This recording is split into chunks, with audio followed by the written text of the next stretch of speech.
అయిన దేవ, కృపా సత్య పూర్ణుడానికి ఘనమైన నామాన్ని బట్టి స్తోత్రాలు. మీరు ఎంతైనా నమ్మదగినటువంటి దేవుడయ్యా. ఈరోజు ఈ ఉదయకాలాన్నే మీరు మాతో మాట్లాడండి. నీ వాక్యం ద్వారా మా జీవితాలు మేము సరిచేసుకున్నట్లుగా, నీ వాక్యం ద్వారా మా బ్రతుకుల్లో లోపములను మార్చుకొని కృంగిన స్థితిలో ఆదరణ పొందినట్లు మీరు మాతో మాట్లాడి బలపరచమని, నీ దాసుడి జ్ఞానం కాదు, మీ జ్ఞానం ద్వారా మీరు మాట్లాడమని యేసు నామంలో అడిగి వేడుకొని ఉన్నాము తండ్రి. ఆమేన్. ఆమేన్. దేవునికి స్తోత్రాలు. ఈ ఉదయకాలాన్ని ఈ విధంగా ప్రార్థన కుడికలో పాల్గొన్న మీ అందరికీ కూడా ప్రభువైన యేసుక్రీస్తు నామంలో నా హృదయపూర్వకమైన వందనాలు. దేవుడు మిమ్ములను దీవించును గాక. ఆమేన్. దేవుని కృప ఈ రోజంతా మీకు తోడయుండును గాక. ఆమేన్. దేవుడు తన కృపతో మిమ్ములను నింపి ఈరోజు ఉత్సాహ సంతోషంగా మీరు ఉండే కృపను దేవాతి దేవుడు అనుగ్రహించును గాక. ఆమేన్. ఆమేన్. ఆమేన్. ఎందుకంటే భక్తుడు అంటాడు కదా, ఉదయమున నీ కృపతో మమ్మల్ని నింపుము, అప్పుడు మేము మా దినములన్నీ ఉత్సహించి సంతోషిస్తాం. ఎందుకు ఉదయకాల ప్రార్థనలో అనుదినం పాల్గొంటున్నామంటే దేవుని కృపతో నింపబడాలి. ఎప్పుడైతే దేవుని కృపతో మనం నింపబడతామో ఆ రోజంతా ఉత్సాహంగా సంతోషంగా ఉంటాం. ఉదయాన్నే ప్రార్థన లేకపోతే రోజంతా చికాకుగా చిరాకుగా ప్రతిదానికి కోప్పడుతూ ఆవేశపడుతూ అసమాధానంతో ఉంటాం. అందుకనే ఉదయాన్నే దేవుని కృపతో నింపబడటం మనకు అత్యవసరం. ఆ కృపతో నింపబడటానికే మనం ప్రార్థన చేస్తున్నాం, వాక్యాన్ని వింటున్నాం. గత కొన్ని రోజులుగా అపవాది మనిషిని ఎలా పట్టి పీడిస్తాడు, అపవాది సమూహాలు ఎన్ని రకాలుగా ఉన్నాయి, ఏలయనగా మనము పోరాడునది మనుష్యులతో కాదు గాని ఆకాశ మండలమందున్న దురాత్మ శక్తులతో, సాతాను ఆత్మలతో ఎలా మనం పోరాడుతున్నామనేటువంటి కొన్ని విషయాలు, ప్రధానులంటే ఏంటి, అధికారులంటే ఏంటి, ఈ విషయాలన్నీ మనం ధ్యానం చేస్తూ అపవాది ఎలా పనిచేస్తాడు, వాడి డ్యూటీస్ ఏంటో కూడా మనం చూసాం.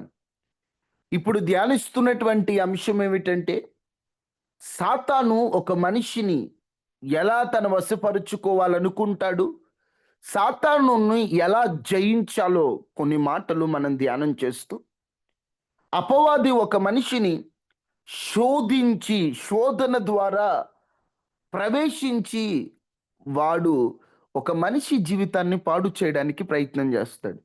శోధన శోధన ద్వారా అపవాది ప్రవేశిస్తాడు. ఆ శోధనని మనం ఎలా జయించాలో యేసుక్రీస్తు ప్రభువారు 40 దినములు ఉపవాసం ఉండి ఆయన అరణ్యమునకు కొనిపోబడినప్పుడు అక్కడ జరిగినటువంటి సంఘటనలను మీతో చెబుతూ ఉన్నానండి. ఆయన అరణ్యమునకు కొనిపోయి అక్కడ శోధకుడైన అపవాది యేసు ప్రభువుని ఎలా శోధించాడు, ఆయన శోధనను ఎలా జయించాడో మనం ధ్యానం చేస్తూ ఉన్నాము. మొదటిగా వాడు ఎలా శోధించాడంటే, ఈ రాళ్లను రొట్టెలుగా చేసుకో, ఈ రాళ్ళు రొట్టెలుగా మార్చుకో అని శోధన యేసుక్రీస్తు ప్రభువారి శోధించడానికి వాడు ప్రయత్నం చేశాడు. అపవాది శోధనలు ఎలా ఉంటాయో మనము ధ్యానం చేస్తూ నిన్నటి రోజున మనం ధ్యానం చేసాం. వాస్తవంగా దేవుడు రాళ్లను రొట్టెలుగా మార్చగలిగిన సమర్థుడు. కానీ ఎందుకు ఆ కార్యం చేయలేదంటే, కొన్ని దేవుడు సహజమైనటువంటివి సహజమైన ప్రక్రియలోనే జరిగిస్తారు. సహజమైన ప్రక్రియను నాశనం చేయడమే సాతాను పన్నాగం. ఆ విషయంలోనే సహజ కోరికలు కొన్ని ఉంటాయి. వాటిని అపవాది ఎలా పాడు చేస్తాడో మనం చూసాం. కామం ఉంది, అది దేవుడు సహజంగా పెట్టినటువంటి కోరిక. కానీ సాతాను ఏం చేస్తాడు, దాన్ని రాంగ్ వేలో అంటే తప్పుడు మార్గంలో ఆ పాపం చేయమని జారత్వం, వ్యభిచారం, ఈ వ్యభిచార సంబంధమైన వికృత చేష్టలు ఇవన్నిటికీ ప్రేరేపిస్తూ ఉంటాడని నిన్నటి రోజున మనం కొన్ని విషయాలు ధ్యానం చేశాం. ఈ పూట యేసుక్రీస్తు ప్రభువుని సాతాను శోధించిన రెండవ శోధనను గురించి మనం చూద్దాం. జాగ్రత్తగా వినండి. ఇప్పటి నుండి ఈ పూట అంశాన్ని ధ్యానం చేద్దాం. మత్తయి సువార్త 4వ అధ్యాయం. అందరూ బైబిల్ తెరవాలి. 5, 6 వచనాలు. అంతటా అపవాది పరిశుద్ధ పట్టణమునకు ఆయనను తీసుకొని పోయి దేవాలయ శిఖరమున ఆయనను నిలబెట్టి నీవు దేవుని కుమారుడువైతే క్రిందకి దూకుము, ఆయన నిన్ను గూర్చి తన దూతలకు ఆజ్ఞాపించును. ఇక్కడ మనం గమనిస్తే చాలన్నా, యేసుక్రీస్తు ప్రభువుని శోధించడానికి శోధకుడు రాళ్లను రొట్టెలుగా చేసుకోమన్నాడు. ఆత్మ బలముతో యేసుక్రీస్తు ప్రభువారు జయించారు. సాతాను ఎప్పుడూ కూడా మన బలహీనతని తన బలంగా చేసుకుందాం అనుకుంటాడని నేను మీతో చెప్పాను. రెండవదిగా, ఎప్పుడైతే రాళ్ళను రొట్టెలుగా చేసుకోమన్నప్పుడు యేసుక్రీస్తు ప్రభువారు మనుష్యుడు రొట్టె వలన కాదు దేవుని మాట వలన జీవిస్తాడు అని చెప్పిన వెంటనే అపవాది ఒక పట్టణానికి తీసుకొని పోయి యేసుక్రీస్తు ప్రభుని దేవాలయ శిఖరమున నిలవబెట్టి రమ్మంటే వెళ్ళాడు. ఆయనకన్నీ తెలుసు. అసలు వెళ్ళిందే శోధింపబడుటకు. 4వ అధ్యాయం 1వ వచనంలోనే అప్పుడు యేసు అపవాది చేత శోధింపబడుటకు ఆత్మ వలన అరణ్యమునకు కొనిపోబడెను. వెళ్ళినదే శోధింపబడుటకు. కాబట్టి సాతాను ఎక్కడికి రమ్మంటే అక్కడికి వెళ్ళాడు ప్రభువారు. వాస్తవముగా వాడికంత ఛాన్స్ లేదు. శోధించడానికి కూడా దేవుడు అవకాశం ఇచ్చాడు. మన తెలుగు బైబిల్లో శోధించడం అని రాయబడి ఉంది. గ్రీక్లో పైరిస్మస్ అనేటువంటి మాట వాడారు. పైరిస్మస్ అంటే పరీక్ష అని కూడా అర్థం వస్తుంది. ఈ పరీక్షకి దేవుడే అనుమతించాడు. వాడు ఏం చేశాడంటే దేవాలయ శిఖరమునకు తీసుకువెళ్ళి, ఈ చదువుకున్న 2 వచనాలలో కొన్ని అండర్లైన్ చేసుకోండి. సాతాను ఎలా శోధిస్తాడో మనం గమనించవచ్చు. శిఖరమున అనేటువంటి మాటను ఒకసారి నోట్ చేసుకోండి. శిఖరమున.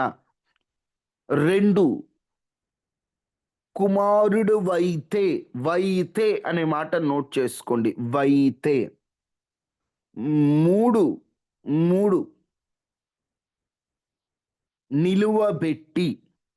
నిలువబెట్టి.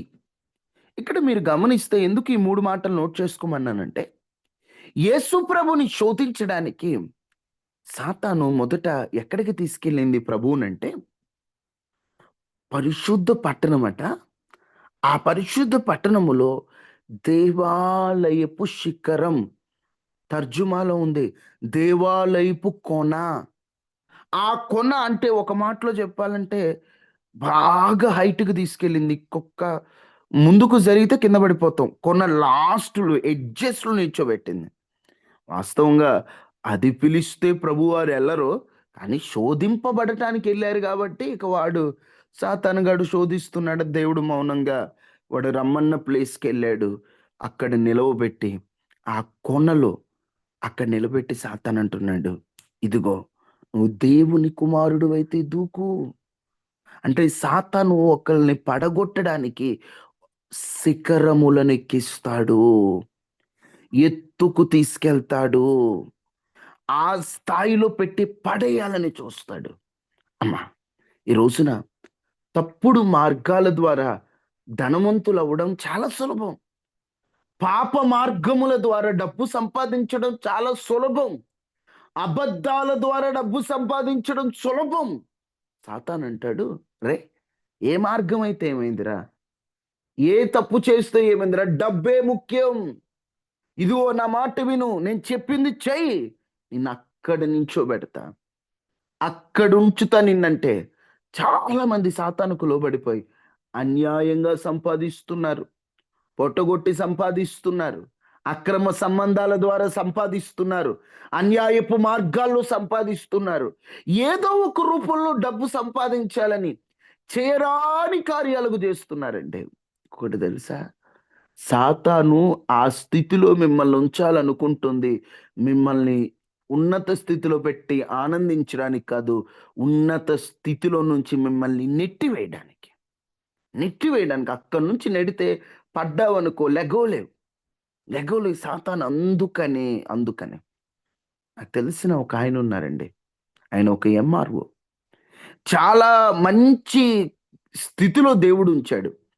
ఆయనకు ఆ స్థితి రావడానికి ఎంత కష్టపడాల్సి వచ్చిందంటే వాళ్ళ అమ్మగారు అడుక్కొని అంటే ఆ ఇంటికి ఇంటికి తిరిగి అడుక్కొని బిడ్డని చదివించింది. మంచి ప్రార్థనా పర్రాలు. తల్లి ప్రార్థనను బట్టి, తల్లి ప్రయాసను బట్టి, కుమారుడి కష్టాన్ని బట్టి దేవుడు ఒక మంచి స్థితిని ఇచ్చిన తర్వాత ఆ స్థితిలోకి వెళ్ళాక అపవాది ఒక ఆలోచన ఇచ్చాడు. లంచాలు తీసుకో, లంచాలు తీసుకో, లంచాలు తీసుకో. ఆలోచనకు లోబడిపోయాడు. సంతకం పెట్టాలంటే లంచం అన్నాడు. ఫస్ట్ లంచం అది. ఎప్పుడు లంచం తీసుకోలేదు. డబ్బు మీద ఆశ కలిగింది. లంచానికి ఒప్పుకున్నాడు.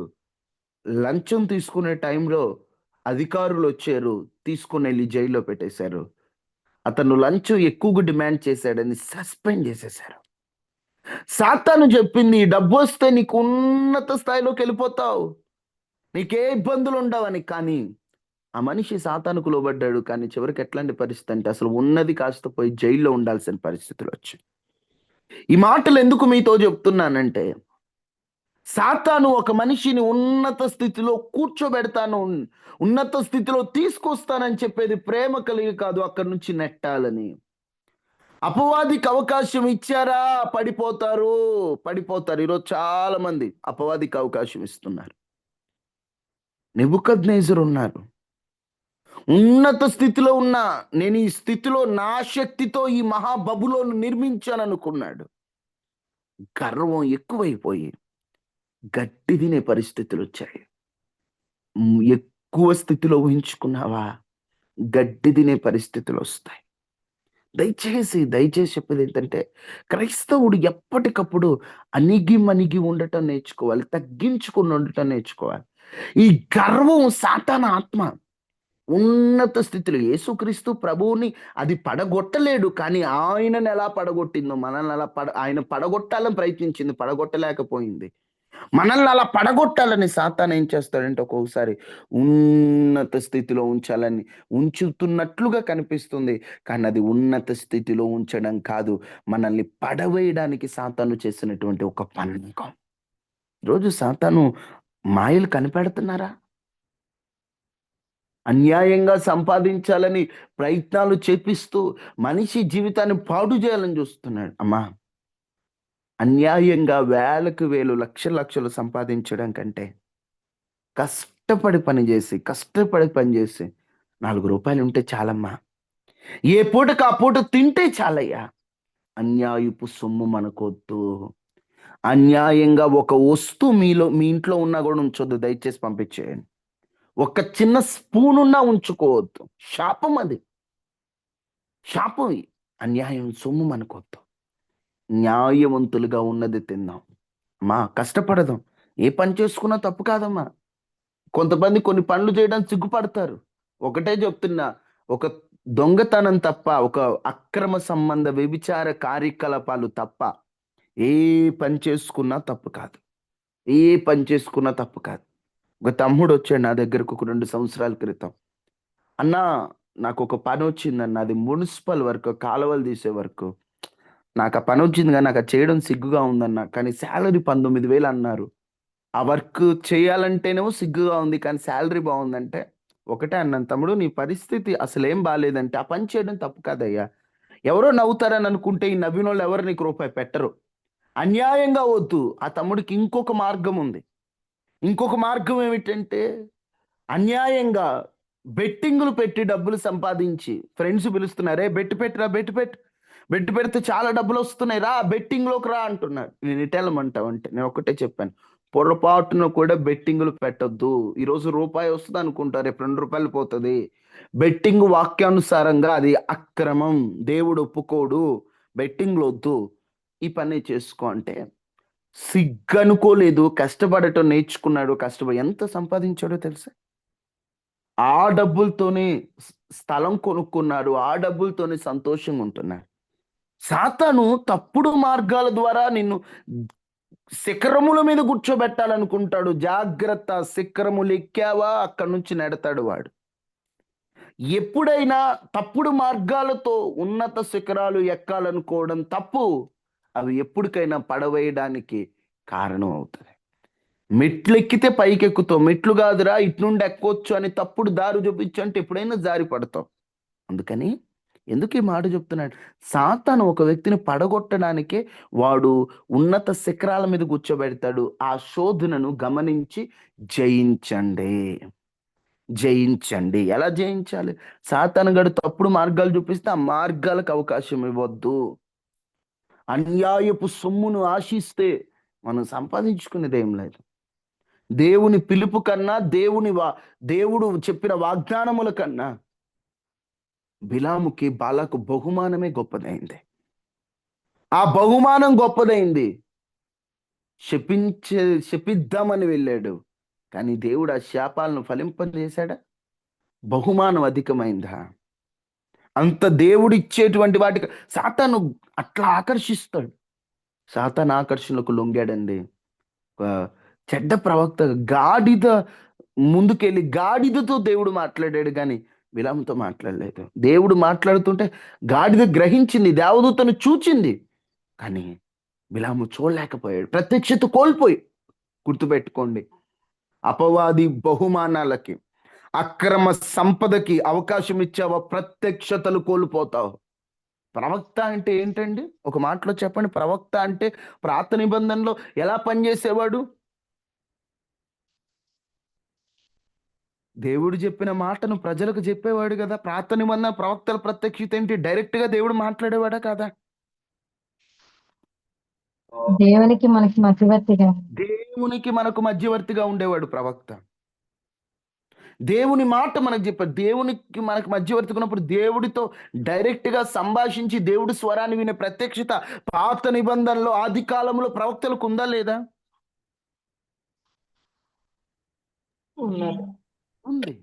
కానీ ఇప్పుడు బిలాముకు ఆ ప్రత్యక్షత కోల్పోలేదా? గాడిద మీద వెళ్తుంటే చూడండి, గాడిద మీద వెళ్తుంటే గాడిద ముందు కదలట్లేదు. ఏంది కదలట్లేదు అని దాన్ని కొడుతుంటే దానికి దేవుడు స్వరం ఇస్తే అది మాట్లాడుతుంది. గాడిద చూస్తుంది ఎదురు ఉన్నటువంటి దేవదూతను, కత్తి పట్టుకుని ఉన్న ఈయన చూడగలిగాడా? మామూలుగా ఇంతకు ముందు ఆయనకు ఆ ప్రత్యక్షతలు ఉండుంటాయా, ఉండుండవా? కాబట్టి ఖచ్చితంగా ఉండే ఉంటాయి. కానీ ఇప్పుడు ప్రత్యక్షత ఏమైంది?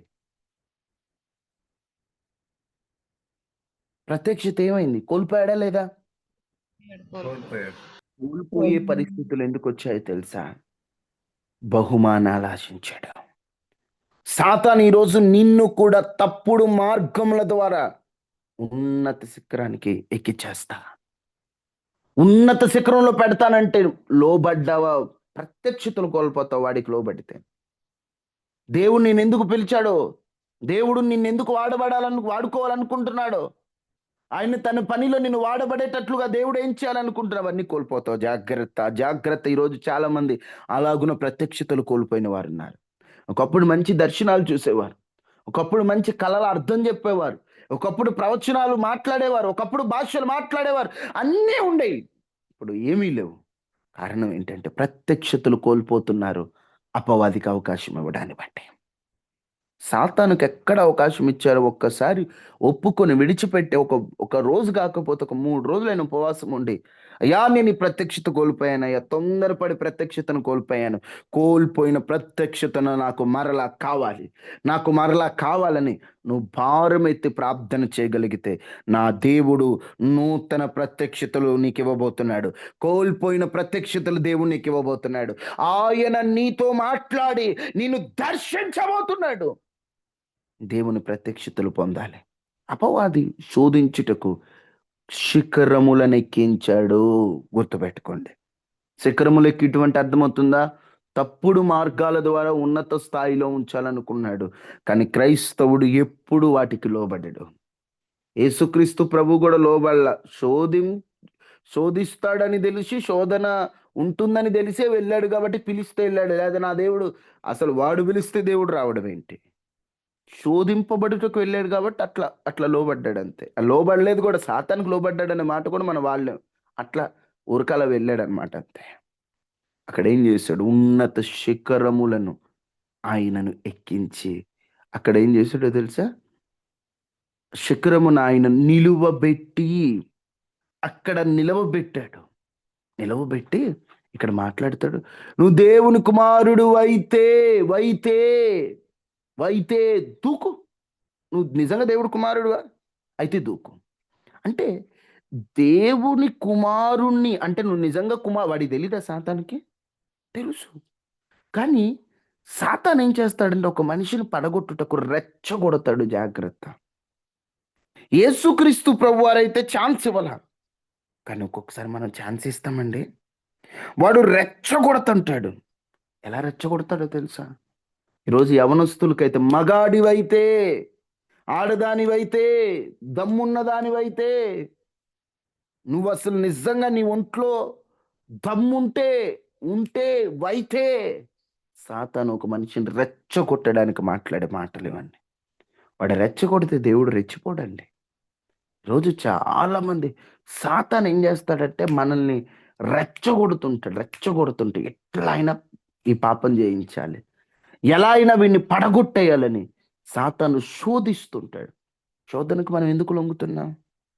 శక్యమైనంత మట్టు వరకు అందరితో సమాధానంగా ఉండమని వాక్యంలో ఉంది. నువ్వు సమాధానంగా ఉండాలని చెప్పి నువ్వు ప్రయత్నం చేయాలి. సాతాను ఇంటి పక్కన రెచ్చగొట్టాడు. ఆ మనిషి పనికి మాలిందని నీకు తెలుసు. ఆ మనిషితో మాట్లాడితే ఉపయోగం లేదని నీకు తెలుసు. ఆమె నోరేసుకొని బూతులు మాట్లాడుతుంటే నువ్వెందుకు మాట్లాడావు? రెచ్చగొట్టాడు కదా. ఆమె ఉంది, ఆమె పనికి మాలింది. ఎన్ని మాటలు మాట్లాడినా స్పర్శ ఉండదు, లెక్క చెప్పాలన్న జ్ఞానం ఉండదు. ఆ మనిషికి అయ్యో నేను ఈ మాట అంటున్నానే ఇది తప్పే అనేటువంటి ఆలోచన ఉండదు. అని నీకుందే. ఆ మనిషిలాగా నువ్వు రోడ్లు ఎక్కితే, ఆ మనిషిలాగా నువ్వు బూతులు మాట్లాడితే, ఆ మనిషిలాగా నీవు తప్పుడు మార్గాల్లో ఉంటే, ఆ మనిషిలా నువ్వు కూడా తొందరపడి గొడవలాడి లోకస్తులాగా ప్రవర్తిస్తే నీకు ఆమెకు తేడా ఏంటి? ఆమె విషయంలో ప్రభు ఏమనుకుంటాడో నాకు తెలియదు, కానీ నీ విషయంలో నువ్వు అలా మాట్లాడుతున్నప్పుడు కన్నీరు గారుస్తాడు దేవుడు. కన్నీరే, దేవుని కన్నీరే. ప్రార్థనకు వచ్చే నువ్వు, రక్షణ పొందిన నీవు ఏం మాట్లాడుతున్నావు? అవునండి, తప్పు ఆమెదే, కాదనట్లేదు. కానీ నువ్వు అక్కడ నీ విశ్వాసాన్ని కోల్పోతావా? అక్కడ నీ పరిశుద్ధతను కోల్పోతావా?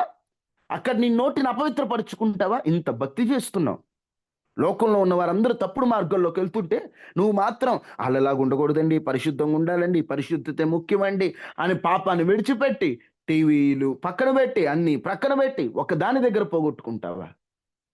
అన్నిట్లో బాగుండి ఒక్క లక్షణం, ఒక్క పాపపు అవకాశం దగ్గర, ఒక గొడవ దగ్గర, ఒక తొందరపాటు దగ్గర, ఒక ఆవేశం దగ్గర నువ్వు కోల్పోతావా? నీ పరిశుద్ధతను, నీ ఆత్మీయతను కోల్పోతావా? సాతాను శోధకుడు, వాడు ఇక్కడ మనల్ని రెచ్చగొట్టాలని చూస్తుంటాడు. జాగ్రత్త, కొన్నిటిని పట్టించుకోవద్దు. సౌలు రాజైన కొత్తలో కొంతమంది పనికి మాలిన మాటలు మాట్లాడుతున్నారంట. అబ్బో, ఈయన రాజా, ఈయన మనల్ని పరిపాలిస్తాడా, ఈయనకి సీన్ ఉందా అని అంటుంటే ప్రతి ఒక్కరి దగ్గరికి వెళ్ళి ఏంది నన్ను ఎట్టన్నావు, ఏంది నన్ను ఇలా మాట్లాడావు, నువ్వు నన్ను ఎందుకు అన్నాను, ప్రతి ఒక్కరికి వెళ్ళి ఆయన సజెషన్ అంటే ఒక మాటలో చెప్పాలంటే అక్కడికి వెళ్ళి నన్ను ఎందుకు ఇట్లా అన్నావు, నన్ను ఎందుకు ఇట్లా అన్నావు అన్నారా? అక్కడ చూడండి, ఒక్కసారి ఆ మాట చూడండి. మొదటి సమూయేలు గ్రంథం 10వ అధ్యాయం 27వ వచనం చూడు. అసలు దేవుని వాక్యం వాళ్ళని పిలవడమే ఏమని పిలిచింది? పనికి మాలిన వారు, కొందరు పని బాట లేని వారు, బెలియాలులు. బెలియాలంటే పనికి మాలిన వారు. ఆ పనికి మాలిన వారు ఈ మనుషుడు కొందరు మనల్ని ఎలా రక్షిస్తాడు, అసలు ఈ మనిషి మనల్ని ఎట్లా కాపాడతాడు, ఈ మనిషికి అంత సీన్ ఉందా, ఈ మనిషికి అంత ఉందా అని ఎలాగూ రక్షింపగలడని చెప్పుకొనుచు అతన్ని అతన్ని నిర్లక్ష్యము చేసి అతనికి కానుకలు తీసుకొని రాకుండా అతనికి కానుకలు తీసుకొని రాకుండా అతడు అతడు చెవిటివాడైనట్టు ఓరకుండ్రి. ఊరుకుండెను. వాస్తవంగా రాజుల యొద్దకు కానుకలు తీసుకురావాలి. అక్కడ కొంత, అంటే ఒక మాటలో చెప్పాలంటే అక్కడ రాజు దగ్గరికి కానుకలు తీసుకురావాలి. ఎలాంటి ప్రాసెస్లు కొంతమంది అంటే అబ్బో ఈ మనిషి మనల్ని కాపాడతాడా, ఈ మనిషికి అంత సీన్ ఉందా అని మాట్లాడుతూ వాళ్ళు ఇవ్వాల్సిన వాళ్ళు ఇవ్వకుండా ఇష్టానుసారంగా చేస్తుంటే ఏం చేశారు, పోయి గొడవ పడి ఏంది మీరు ఇట్ట చేస్తున్నారు, నన్ను ఇట్ట అన్నారు, నేను రక్షింపలేనా, నేనంటే ఏమనుకున్నారు మీరు అనుకున్నాడా, చెవిటోడైనట్టు ఊరుకున్నాడా. చెవిటివాడైనట్టు ఊరకుండ్రి. చెవిటో అమ్మ ఒకటి గుర్తుపెట్టుకోండి, కొన్నిసార్లు చెవిటోలం అయిపోవాలి. నిన్ను నిందిస్తున్నారని తెలిసిందా, సాతాను అక్కడే ప్రవేశిద్దామని చూస్తుంటాడు. సాతాను అక్కడి నుంచే రావాలని చూస్తుంటాడు. అక్కో నీ మీద పలానా అక్కట మాట్లాడుతుంది అని తెలిసినప్పుడు ప్రతి ఒక్కరి దగ్గరికి వెళ్ళి నీ క్యారెక్టర్ని నేను ఇలా అని నిరూపించుకోవాల్సిన అవసరం లేదు. ఒక మనిషి దేవుని యొద్ద తప్ప ఇంకొకరి దగ్గరికి వెళ్ళి తానేంటో నిరూపించుకోవాల్సిన అవసరం లేదు. నిరూపించుకుంటూ ఉంటే మనం నిరూపించుకుంటానే ఉంటాం, వాళ్ళు మనల్ని తప్పుపడతానే ఉంటారు. నిజంగా అర్థం చేసుకునే వాళ్ళకి నిరూపించాల్సిన అవసరం లేదు. నిరూపించాల్సి వస్తుంది అంటే 1-2 సార్లు అంటే సరిగ్గా ఎప్పుడు నిరూపణేనా. ఒకటి ఎవరినన్నా ఎవరిని మాట్లాడినా రెచ్చగొట్టే మాటలు మాట్లాడినా వాళ్ళు పనికి మాలిన వారు, చెవిటి వాడైనట్టు ఊరుకుండువు. వాళ్ళకి నువ్వు సజ్జీసి చెప్పుకోవాల్సి, అంటే ఒక మాటలో చెప్పాలంటే సంజాయిషి చెప్పుకోవాల్సిన అవసరం లేదు. నేను ఇది, నేను అది, నేను ఇలా అవసరం లేదమ్మా. నిందేశారా దేవునికి తెలుసు. కానీ ఒకటి నువ్వు అవకాశం మాత్రం ఇవ్వద్దు. కొంతమంది తప్పులు చేసి ఎవరైనా మాట్లాడితే ఎన్ని నిందలు, ఎన్ని కష్టాలు, ఎన్ని బాధలు, నువ్వు తప్పు చేసావు కాబట్టి ఆ నింద, నువ్వు తప్పు చేసావు కాబట్టి ఆ కష్టం, నువ్వు తప్పు చేసావు కాబట్టి ఆ మాట. నువ్వు తప్పే చేయకపోతే ఆ నింద రాదు కదా, ఆ మాట రాదు కదా. ఒకవేళ నీది ఏ పొరపాటు లేకుండా వాళ్ళకు వాళ్ళు ఊహించుకొని నీ మీద కథలు రాస్తున్నారంటే, నిన్ను ఒక పనికి మాలిన దానిగా చూపిస్తున్నారు, పనికి మాలిన వాడిగా చూపిస్తున్నారంటే నువ్వు ధన్యుడవు, నీకు మేలు కలగబోతుంది, పరలోకంలో నీ ఫలం అధికం అవబోతుంది. ఎందుకంటే నింద 100తో సమానం. ఒక నింద 100 దీవెనలు.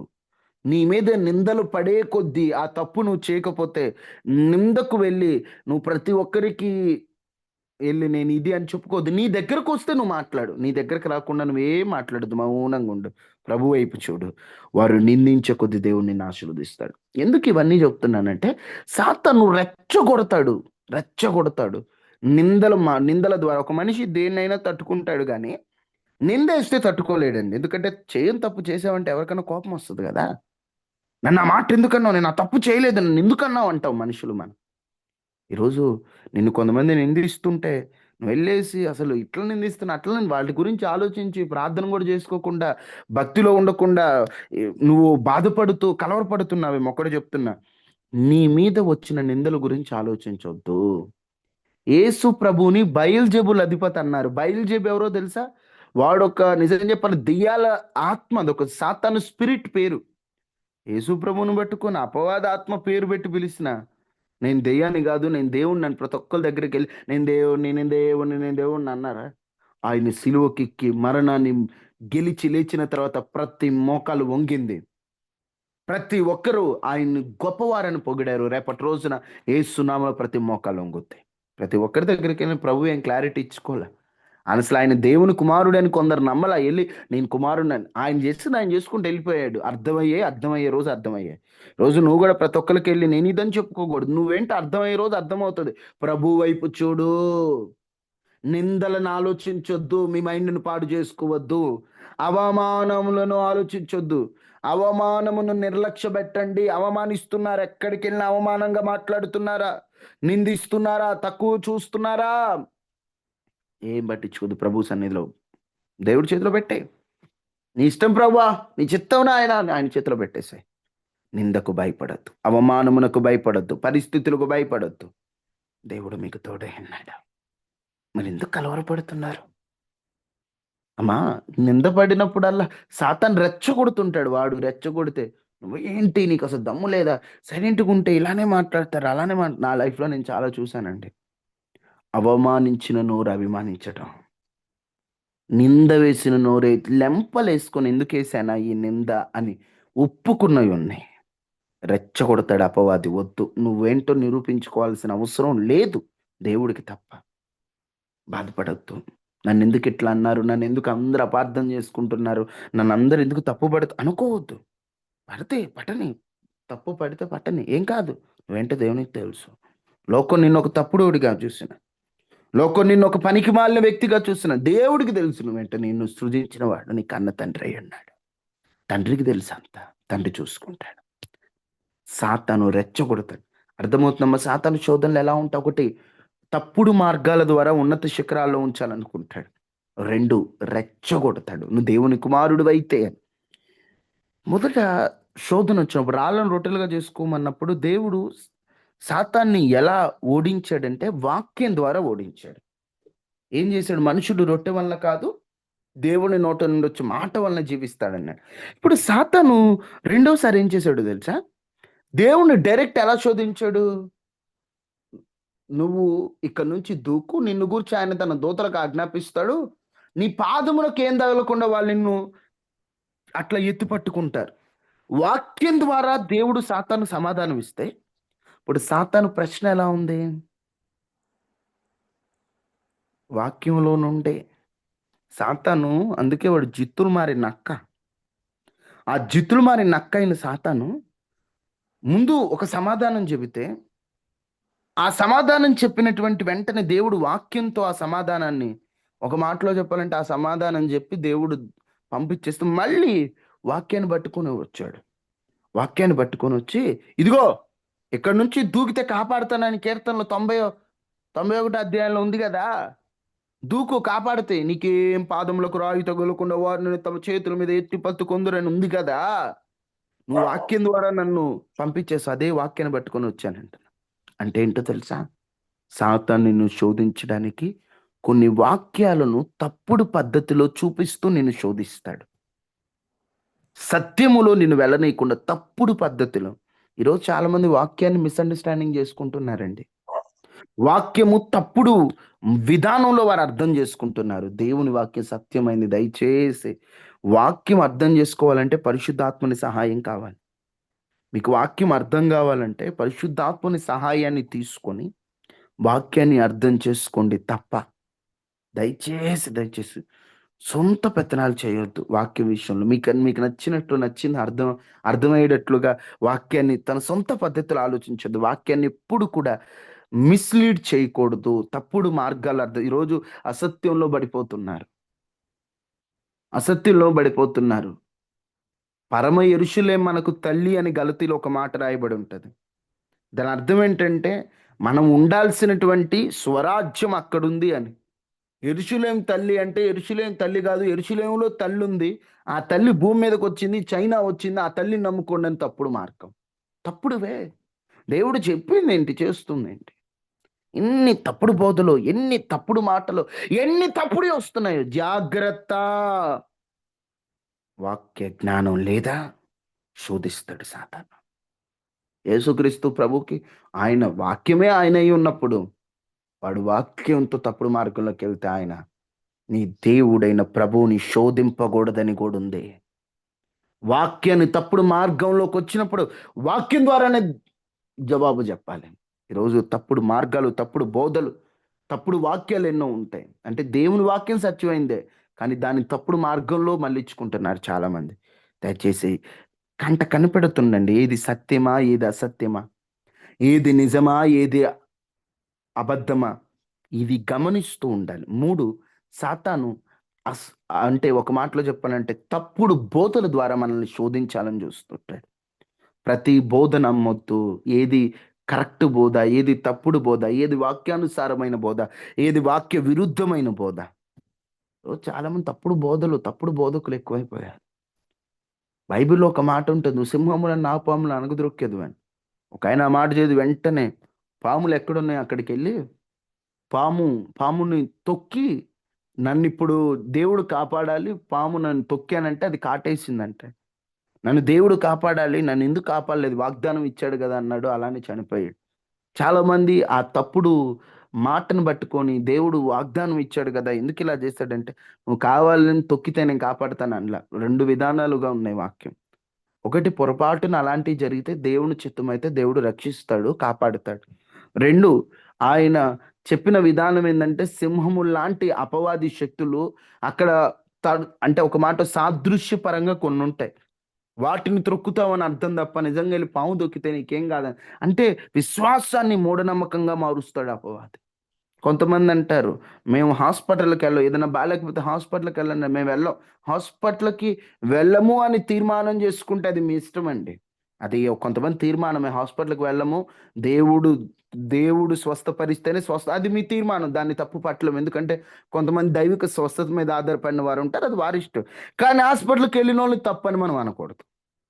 నీ తీర్మానం నీది, నీ సమర్పణ నీది, అంతే తప్ప హాస్పిటల్కి వెళ్ళిన వాళ్ళంతా తప్పే. వాళ్ళు ఎందుకు వెళ్ళారు? ఒక ఆయన అంటున్నాడు, హాస్పిటల్కి ఎందుకు వెళ్తున్నారండి మీరు? వెళ్ళకూడదు. మనం క్రైస్తవులు వెళ్ళకూడదు, మన దేవుడు లేడా మనకి? దేవుడు జ్ఞానం ఇస్తేనే. లూకా ఒక వైద్యుడే. తిమోతి గాయంతో ఉన్నప్పుడు స్పష్టంగా చెప్తారు పౌలు గారు, కాస్త ద్రాక్ష రసాన్ని పుచ్చుకోమని.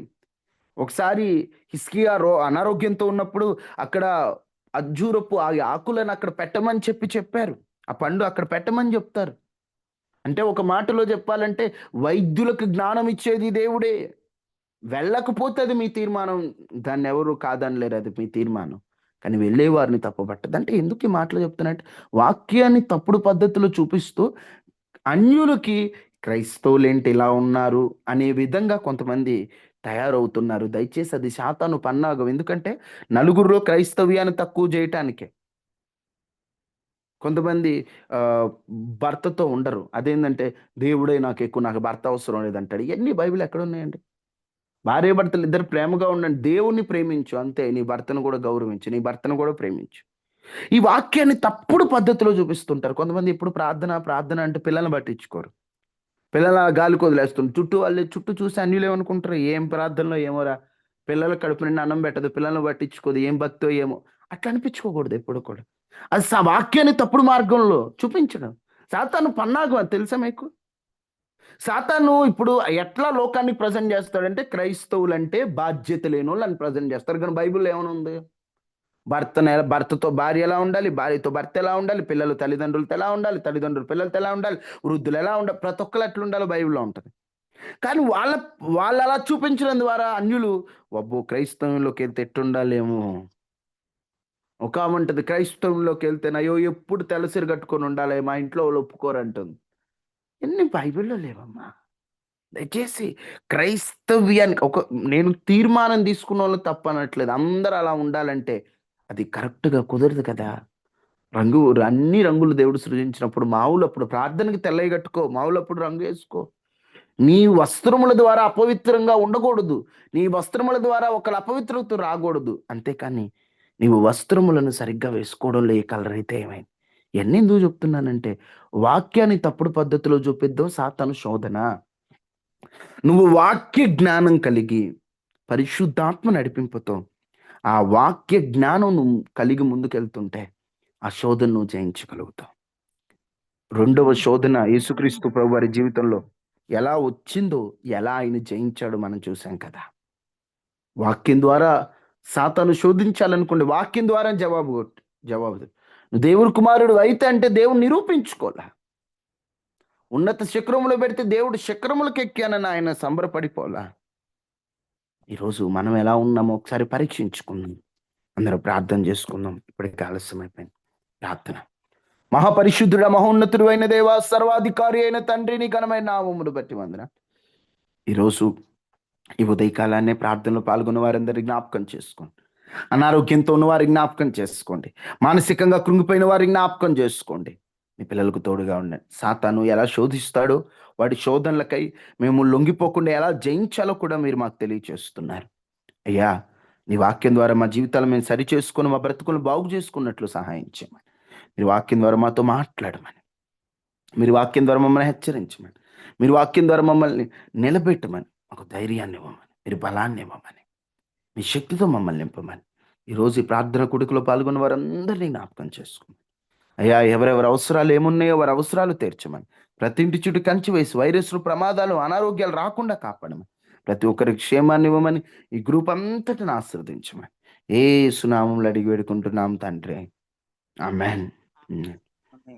తండ్రి అయిన దేవుని ప్రేమ, కుమారుడైన యేసుక్రీస్తు వారి కృప, పరిశుద్ధాత్మ అన్యోన్య సహవాసం మనకి మన కుటుంబాలకి ఎల్లప్పుడూ ప్రభు కృపతో ఉండును గాక. ఆమేన్. ఆమేన్.